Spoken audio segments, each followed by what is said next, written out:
Hey guys, it's Bex. Welcome to another video. Today we're going to be talking my fall TBR. I'm in the fall mood. I have my little pumpkins and I cannot wait to read some fall atmospheric spooky books. So I have 14 books to talk about today. Will I read all of these in the next 2-ish months? Probably not, but I feel like I might get through a good amount of them. I have some fantasy. I have some kind of more romantasy, some mystery thrillers, even some horror. So hopefully you will find a book off of this list that sounds good to you and that you want to add to your fall TBR. So without further ado, first book, and this book is actually on my September TBR, so fingers crossed we will get to it very soon. But that is The Night and the Moth by Rachel Gillig. This is, of course, a newer release, a very anticipated release for a lot of us, I think. She also wrote the Shepherd King duology, which is also great for fall, might I say. I read it last fall and absolutely loved it. This is the first book in what's going to be, I think, a duology. So this is the only book out so far, but this is a dark gothic fantasy with slow burn romance. And instead of just reading this whole long synopsis on the books, by the way, I made myself some notes, so I'm going to be kind of reading off of that to remind myself what these books are about, especially with the books that I don't own. So if you see me looking down, that's why. But this book follows Sybil, I think is how you say her name, a diviner who receives prophetic dreams from omens after drowning in sacred water. Her fellow diviners start disappearing and she is forced to rely on Roderick, a skeptical knight, on a quest to find them that challenges her faith and reveals the dark secrets behind her kingdom's religious system. Sounds so good. I love me a good gothic fantasy in the fall. Obviously, I think a lot of just fantasies in general are good fall books, but gothic fantasies in particular just do it for me in the fall. So this is very, very high on my fall TBR. The next book you have probably seen on TBRs, on last year's fall TBR, just on my book cart in general, many times, and I literally need to read it this year, and I'm so excited to read it. I literally just did not have time last year to, get to all the fall books I wanted to get to, so this was one that I didn't quite have time to read. But that is Sorcery of Thorns by Margaret Rogerson, and one reason that this is so intriguing to me is because it is a standalone, which is sometimes kind of hard to find with fantasies. So this is a fantasy. It is YA. It has a romance subplot. We have a magical library filled with magical grimoires that can transform into monsters. When the most dangerous grimoire is released, Elizabeth is forced to team up with Nathaniel, a sorcerer who is her sworn enemy, and she finds herself entangled in a centuries-old conspiracy. So yeah,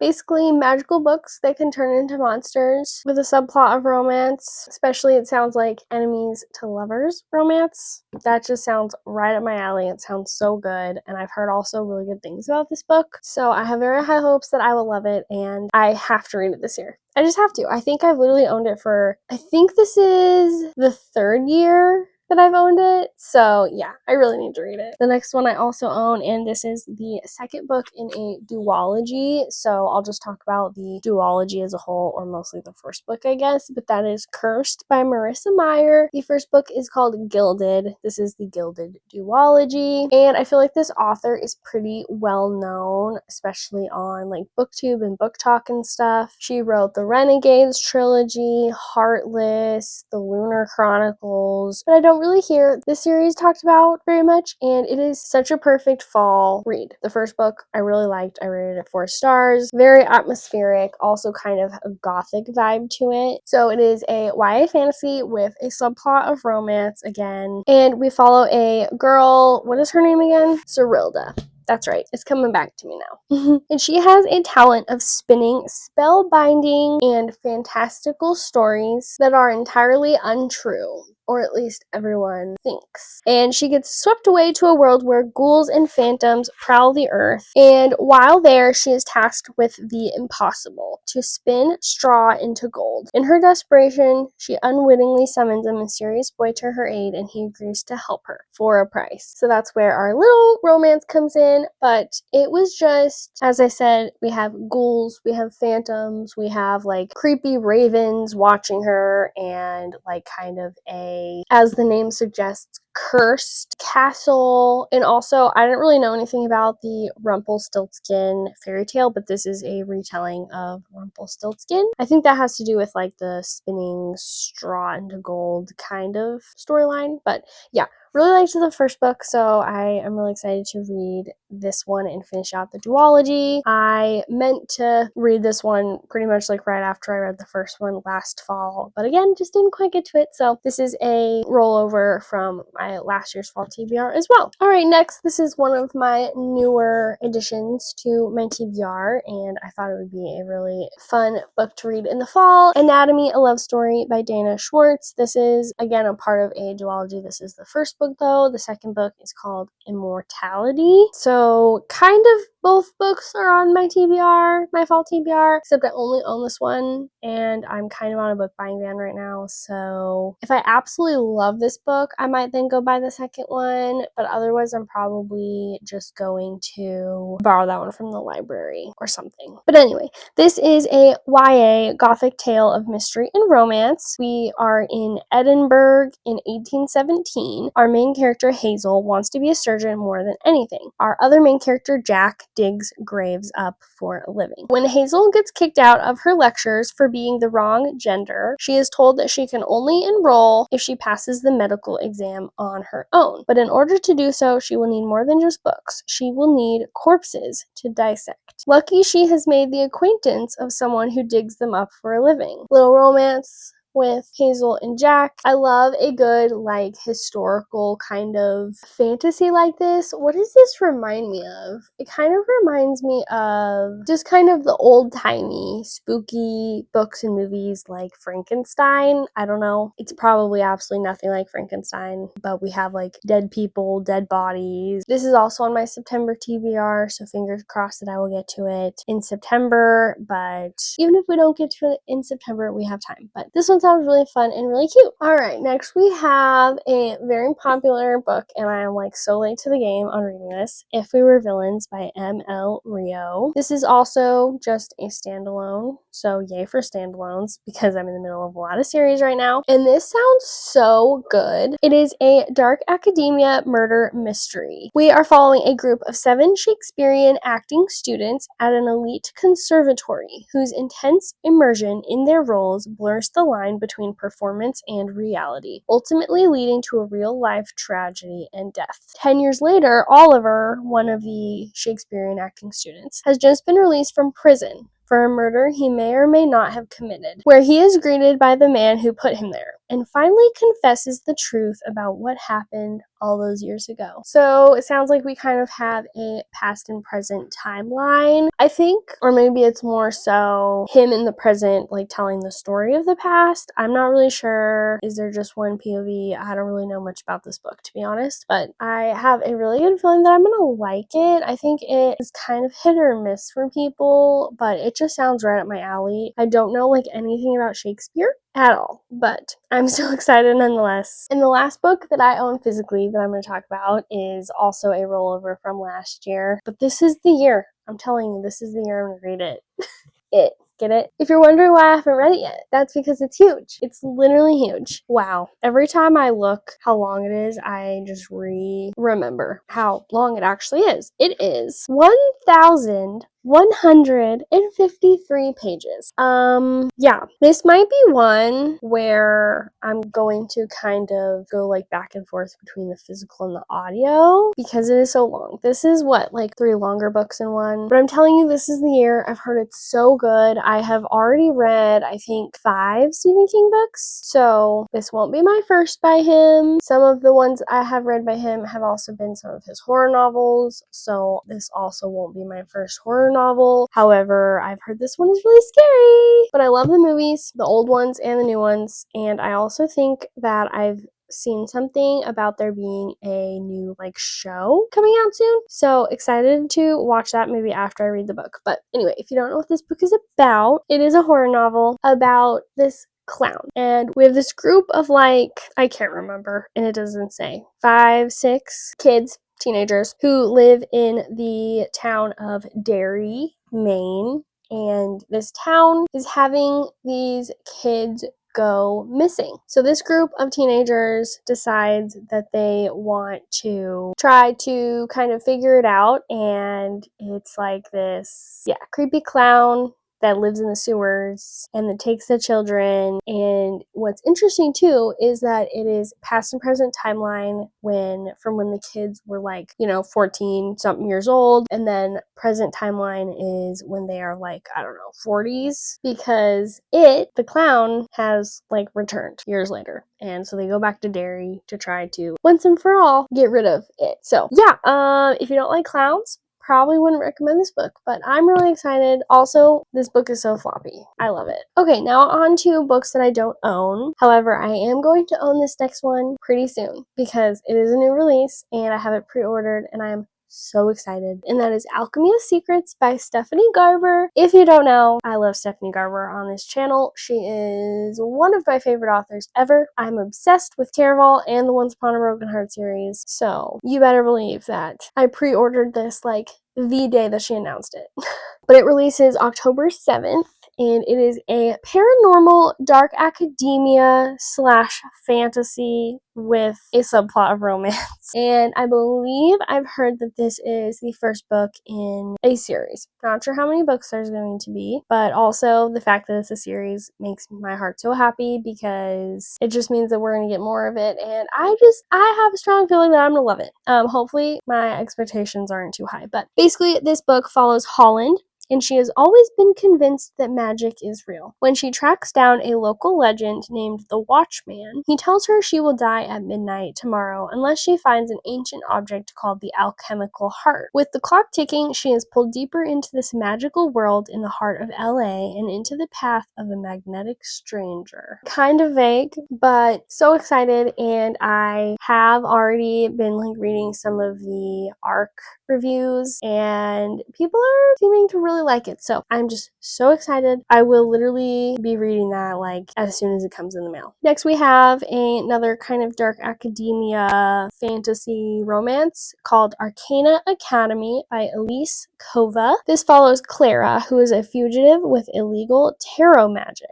She is offered freedom by Prince Kalis, who is the headmaster of the Arcana Academy, in exchange for a dangerous mission. Clara must pose as Kalis's fiancé and infiltrate the academy to help him obtain the mythical world tarot card to dismantle his tyrannical father's regime. I'm not 100% sure if this is part of a series or a standalone. I will try to remember to put it on the screen. And I also will put if it's YA or not, because I also don't know. I don't know much about that one, but I've been hearing a couple things online about it and it sounded really good and really good for the fall. Next up, I probably should have talked about this one after it because it is also a horror novel, the only other horror novel on this list, called Kill Creek by Scott Thomas. And if you saw my last year's Fall TBR, this was also on there. So hopefully this is the year. I again don't own it, so that's one of the reasons why I haven't read it yet. But I think it sounds really interesting, especially to read like right around Halloween because it sounds really creepy, and it also takes place on Halloween night. So we follow horror author Sam, who is invited to spend Halloween night in one of the most infamous haunted houses. He's joined by other horror writers, and they enter a fight for survival. The entity they have awakened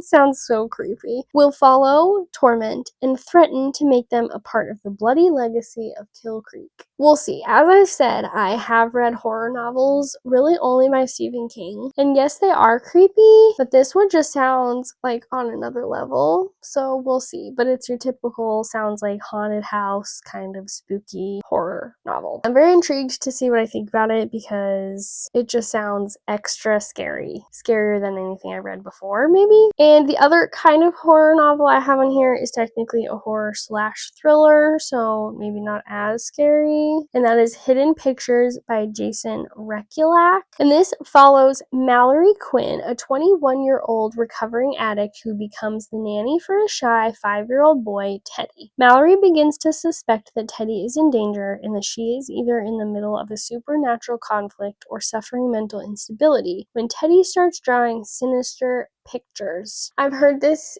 is a book that you want to read like physically because it has drawings of the pictures that Teddy draws in the book, which I think is so interesting. So actually I already have this one, as well as Kill Creek, by the way, on hold at my library to hopefully get in October. So hopefully I actually read it, and I've heard really good things about it. All right, next we have a mystery thriller called What Lies in the Woods by Kate Alice Marshall, which is on Kindle Unlimited, by the way, and this one sounds so intriguing, and it's been on my radar since last fall, maybe longer. So also really need to read it this year. And I believe this one is also kind of past and present timeline. It sounds like 22 years ago, 3 friends spent the summer roaming the woods. The summer ended suddenly when Naomi was attacked and stabbed 17 times, but miraculously she lived to identify the man who hurt her. For decades after, the friends have kept a secret worth killing for. But now Olivia wants to tell, and Naomi sets out to find out what really happened in the woods, no matter how dangerous the truth turns out to be. We have secrets that have been buried for years with like a group of friends. I don't know, that just sounds so interesting to me. And it's a definite plus that it is on Kindle Unlimited. The next one on here is also on Kindle Unlimited, so that's probably how I'm going to be reading it as well. And that is The Hand on the Wall by Maureen Johnson, which is the 3rd book actually in a trilogy, the Truly Devious trilogy. And this is a YA dark academia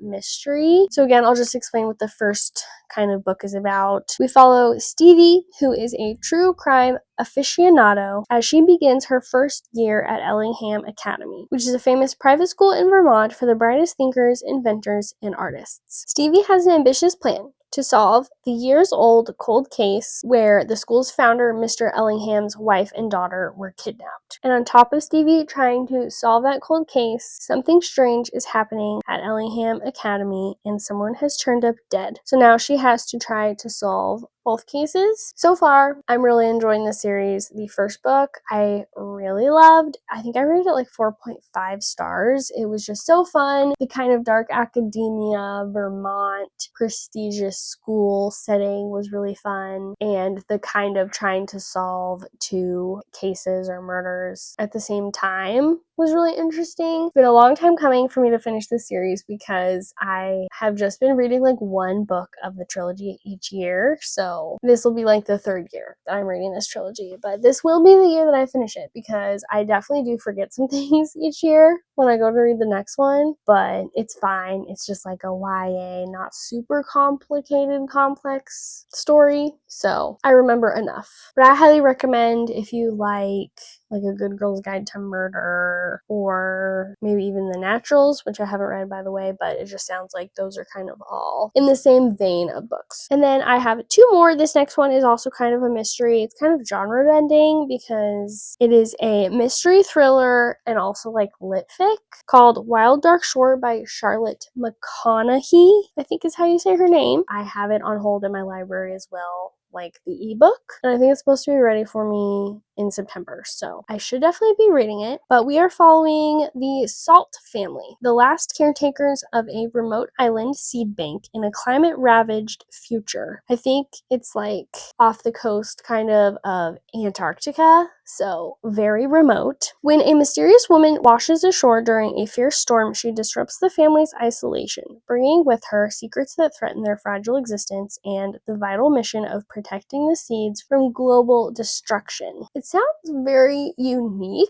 like I've never read about seed banks and that kind of thing. We're dealing with, a climate ravaged future, global destruction, very remote, isolated place where this family is like the only people that live there. So it sounds really intriguing, and I've heard absolutely amazing things about it, and that it's a book where you just do not want to stop reading once you've started. And the very last one, which is also on Kindle Unlimited, is Enchantra by Kaylee Smith. This is the second book in an adult dark romantasy duology. The first book is called Phantasma, and I really loved Phantasma, so really excited for this one, and it definitely gave me good fall vibes. That one did, so this one will probably as well. And this book follows Genevieve Grimm, who accepts a mysterious invitation to a cursed Italian palace, Enchantra, only to find herself trapped in a deadly annual hide-and-seek game. She forms a strategic fake marriage with the estate's ruthless owner's son, Rowington, to survive the hunt, which is like the hide-and-seek game, I think. So, not really sure, but we have a deadly game of hide and seek. Like, that sounds so intriguing. Also, that it takes place in Italy sounds super fun. So I have high hopes that I will like this one just as much as the first one. Okay, guys, those are the 14 books that are on my fall TBR. Let me know what books are on your guys' fall TBR. Not that I need any more to add to mine, but you know, for the future, for next year, and which of these I should prioritize getting to, because as I said, I probably won't be getting to all of them, but we're gonna try our best. Thank you guys so much for watching, and I will see you guys in the next video. Bye!